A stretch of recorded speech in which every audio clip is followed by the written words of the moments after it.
semua yang sudah dilakukan larangan karena melanggar hukum menurut pemerintahan sekarang, melanggar hukum ya tetap melanggar hukum. Tapi mereka sebagai warga negara mau dukung Anies, mau dukung siapa, mereka punya hak untuk itu.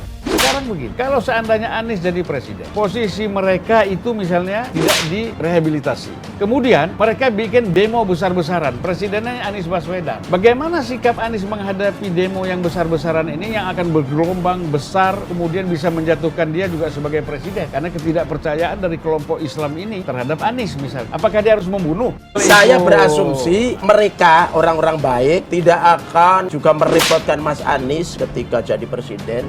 Nasdem sudah diancam oleh FPI, besok ada demo di kantor Nasdem, besok ada demonstrasi dari FPI meminta supaya Nasdem itu jangan lari dari mendukung Anies, harus konsisten. Wakil Sekretaris Umum FPI Aziz Yanuar menyebut unggahan tersebut merupakan representasi dukungan FPI kepada Anies untuk maju dalam kontestasi politik Pilpres 2024. Inilah kenapa Nasdem melihat seorang sosok Anies Baswedan. Bismillahirrahmanirrahim. Kami terima dan bersiap untuk menjawab tantangan itu. Ancaman FPI sukses mendikte koalisi perubahan menjadi simalakama jika Anies jadi presiden.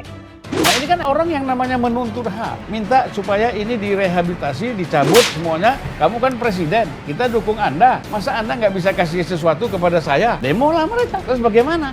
Tapi secara institusi, karena sudah terbukti ada fakta-fakta hukumnya, mereka kemudian diputuskan salah, dibubarkan, selesai. Itu artinya Nasdem taat hukum. Jadi ragu, takut, khawatir, jangan-jangan nanti setelah berkuasa, yang berkuasa itu bukan Anies Baswedan, tapi Nasdem dan Surya Paloh, yang dalam hal ini sudah digaransi akan tetap mempertahankan keputusan Jokowi yang menzalimi HTI dan FPI. Nah ini kan akan memakan korban. Bagaimana sikap Anies yang orang harapkan dia sebagai seorang yang moderat, orang intelektual, filosofis. Inilah yang saya katakan bagi Anies, FPI dan HTI ini bagi Anies itu simalakama. Nah ini Nasdem jangan main-main.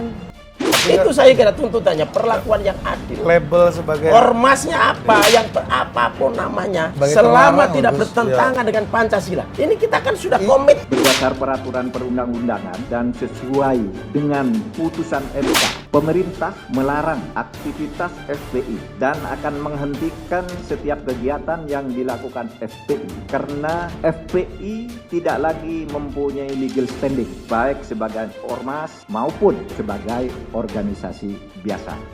Kalau itu kami memberi garansi, itu keputusan itu akan terus kita pertahankan.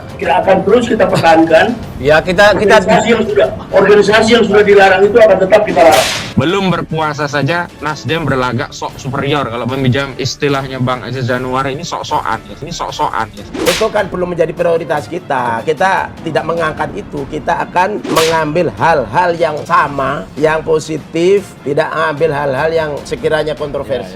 Makanya ini ada perbedaan pandangan. Kalau Gus Coy ini kan melihat pandangan kenyataan apa yang diharapkan dalam jangka pendek. Saya kan selalu bicara dalam jangka panjang karena saya ini punya imajinasi. Mereka bikin demo besar-besaran, presidennya Anies Baswedan. Bagaimana sikap Anies menghadapi demo yang besar-besaran ini yang akan bergelombang besar, kemudian bisa menjatuhkan dia juga sebagai presiden? Karena ketidakpercayaan dari kelompok Islam ini terhadap Anies misalnya. Apakah dia harus membunuh?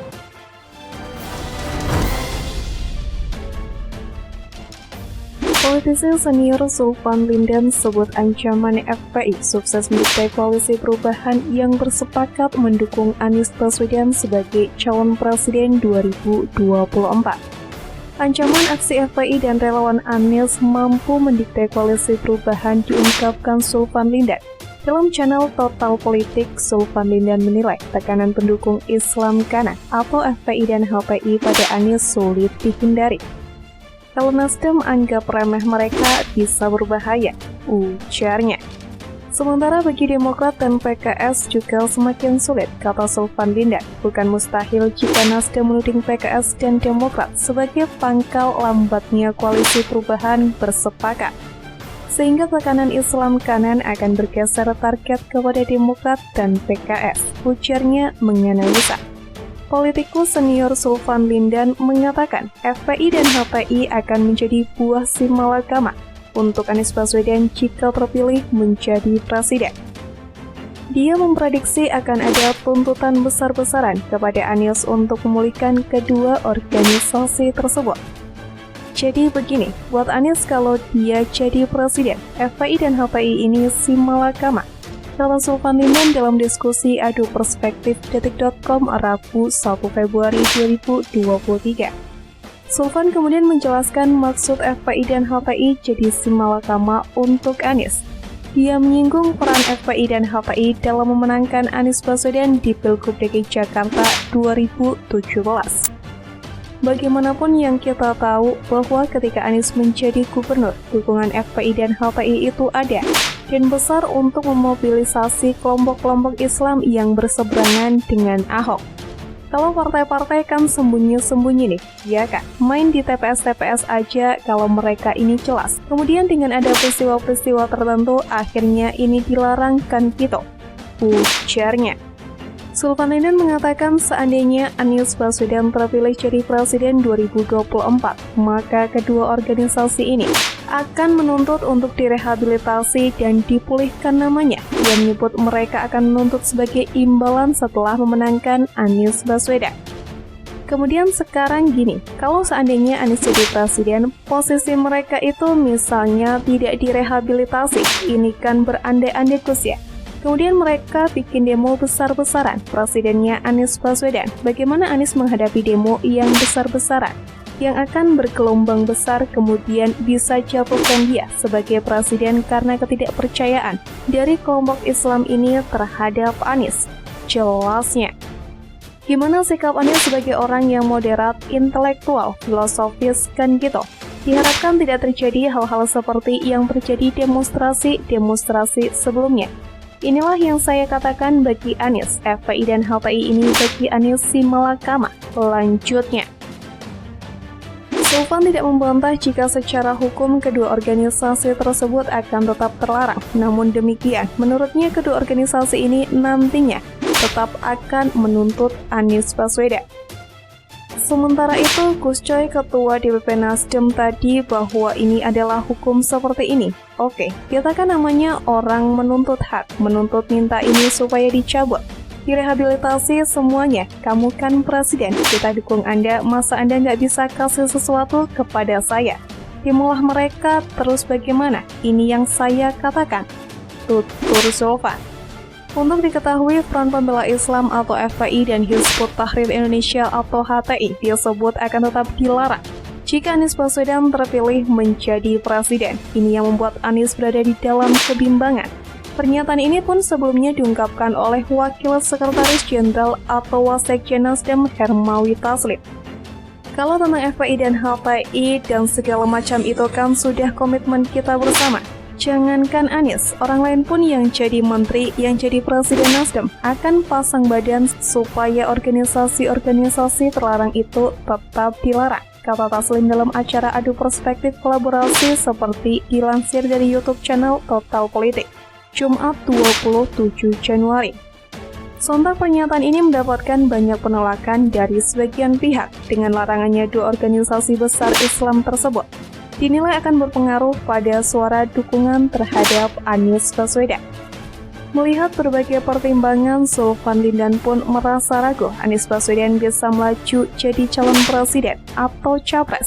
Sebab menurutnya ada hal-hal yang belum selesai dan masih diperdebatkan hingga saat ini.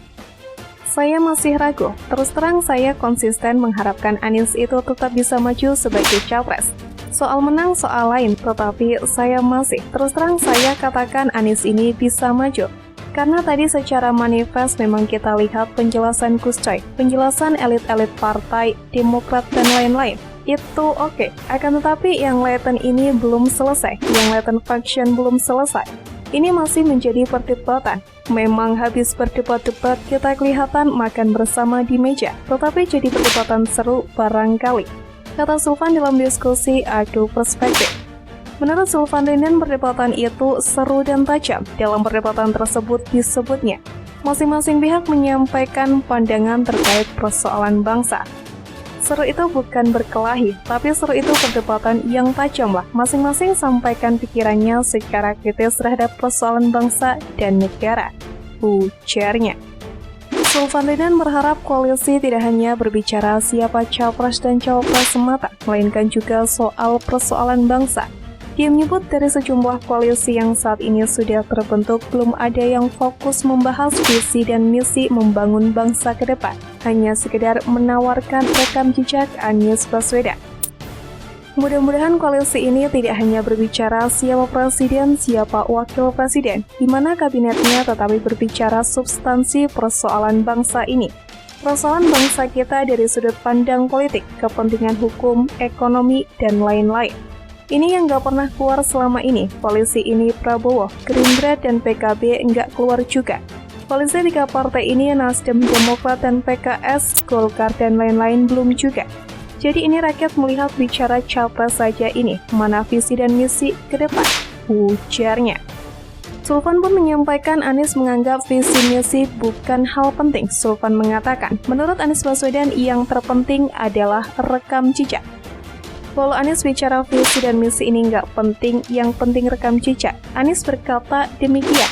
Lah terus kalau bicara nggak punya visi gimana? Saya tahu maksud dia supaya gampang orang itu menangkap. Imbuhnya.